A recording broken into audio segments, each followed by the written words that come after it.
On dit souvent que les empires ne tombent pas en une nuit. Et pourtant, le 28 janvier 2026, deux des plus grands empires du football moderne ont vacillé. Et violemment. L'un, trahi par sa propre arrogance, face à un stratège qu'on disait dépassé. Et l'autre, réveillé par un entraîneur qui a dû littéralement ôter sa veste pour changer le cours de l'histoire. Ligue des Champions 1.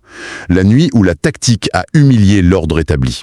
On est donc à la dernière journée de la phase de groupe, une soirée de calcul, de nerfs, enfin, une soirée où tout peut basculer. Et deux matchs retiennent toute l'attention. Oui.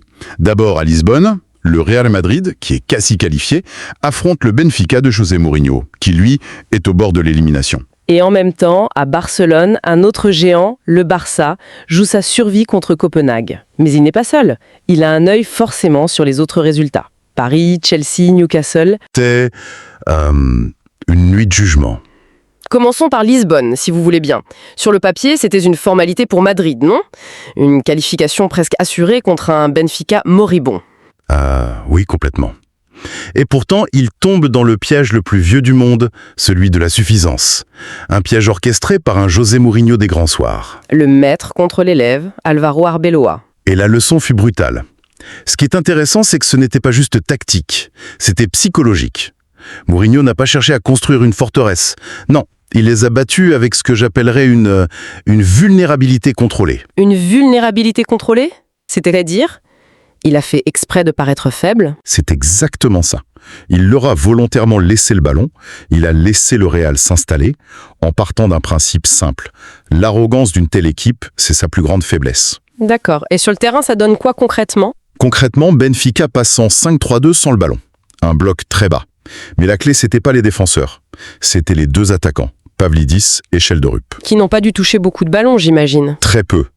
Mais leur mission, au début, c'était pas de marquer. Leur seule consigne, c'était de couper les passes vers Tchouaméni, le pivot du Real. Ah oui, en faisant ça, il isole complètement la défense du milieu. Voilà. Et qu'est-ce qui se passe? Pour trouver des solutions, les latéraux, Carvajal, Valverde, sont obligés de monter. Et il crée des boulevards dans leur dos. Des autoroutes. Le plan de Mourinho, c'était laissez-les venir, laissez-les s'exposer, et quand ils se sentiront invincibles, on frappera.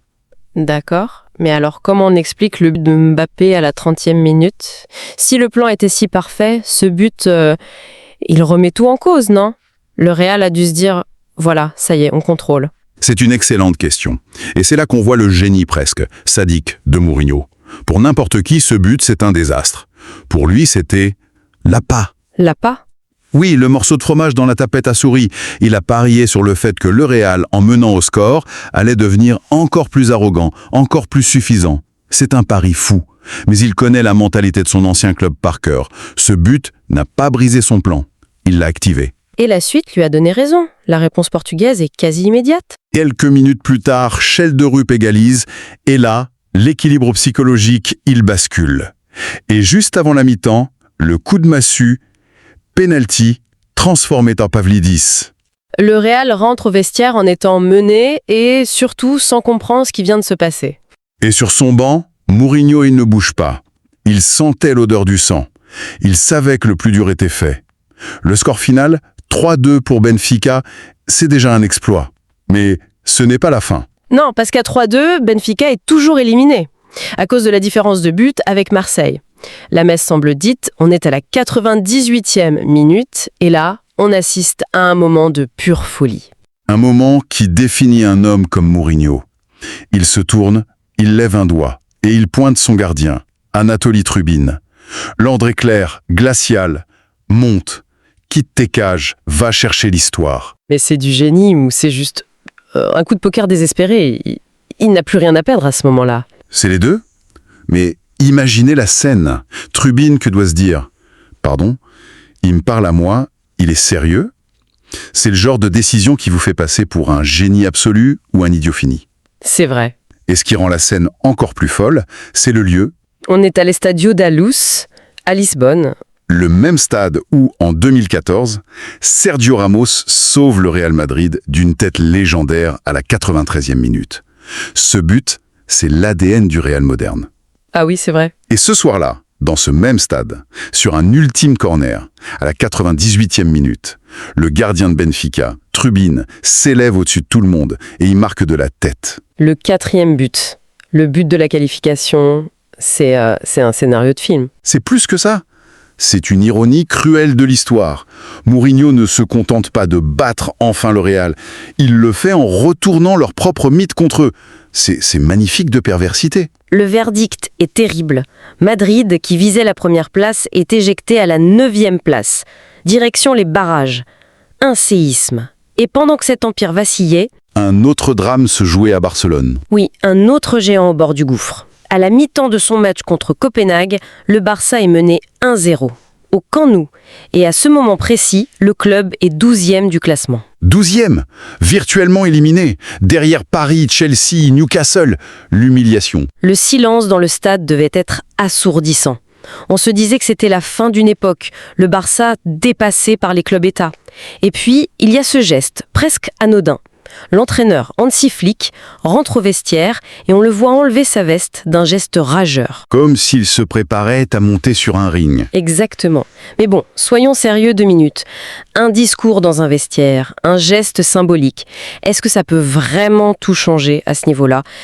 Qu'est-ce qui s'est réellement passé ? C'est la question fondamentale. Et la réponse est non. Un discours seul ne suffit pas. La veste, c'est le symbole. Mais la substance, elle, était tactique. Flick a dû faire des ajustements radicaux. D'accord. Il n'a pas seulement crié. Il est sans doute passé à une pression beaucoup plus haute, beaucoup plus agressive. Il a demandé à ses joueurs d'arrêter de calculer, de créer un chaos organisé. Et ce chaos a fonctionné. La seconde mi-temps, c'est pas un match. C'est un ouragan, une fureur collective. La révolte est sonnée par Lewandowski dès la 48e. Et à partir de là, c'est l'effet domino. La peur a changé de camp. Copenhague, qui avait été parfait pendant 45 minutes, se retrouve asphyxié. Il commence à faire des erreurs. Et le Barça sent l'odeur du sang. Lamine Yamal marque à son tour, Rafinha sur penalty. Ce qui montre bien que la pression était devenue insoutenable pour les Danois. Et pour finir, le symbole. Marcus Rashford, la nouvelle recrue qui marque sur un coup franc magistral. De 0-1 à 4-1. Une remontada fulgurante. Une remontada qui change absolument tout. En 45 minutes, le Barça passe de la 12e place, celle de la honte, à la 5e. Il termine devant Paris, devant City et surtout... devant le Real Madrid. Exactement. Le message envoyé à l'Europe est glacial. Vous nous croyez morts, on revient. C'est donc une soirée qui a totalement rebattu les cartes. D'un côté, un empire qui s'effondre par arrogance, de l'autre, un club qu'on croyait en ruine et qui ressuscite. Alors au fond, que nous raconte cette soirée ? Elle nous raconte que le foot, même à l'ère des milliards et de la data, ça reste une affaire de psychologie, de moments de bascule. Que l'argent ne peut rien contre l'audace d'un coach et la rage de vaincre d'une équipe blessée. Elle nous rappelle aussi que dans cette compétition, l'histoire et la peur sont des armes en fait. Mourinho a utilisé le fantôme de Sergio Ramos pour hanter le Real. Il a rappelé pourquoi on l'appelle le Special One. Tout à fait. Et de son côté, Barcelone s'est nourri de sa propre peur pour rappeler à tout le monde pourquoi il faut toujours craindre le monstre catalan, même quand il semble dormir. L'efficacité, ça ne s'achète pas toujours, ça se construit sur le mental. Absolument. Et c'est pour ça que la vraie question, après cette soirée, c'est pas tant de savoir qui est le nouveau favori. La question, elle est plus profonde. Est-ce que cette nuit du 28 janvier n'a pas signé la fin d'une ère de football prévisible ? Et est-ce qu'elle ne marque pas le retour brutal à une époque où la stratégie, l'audace et la force mentale comptent, au final, bien plus que l'échiquier ?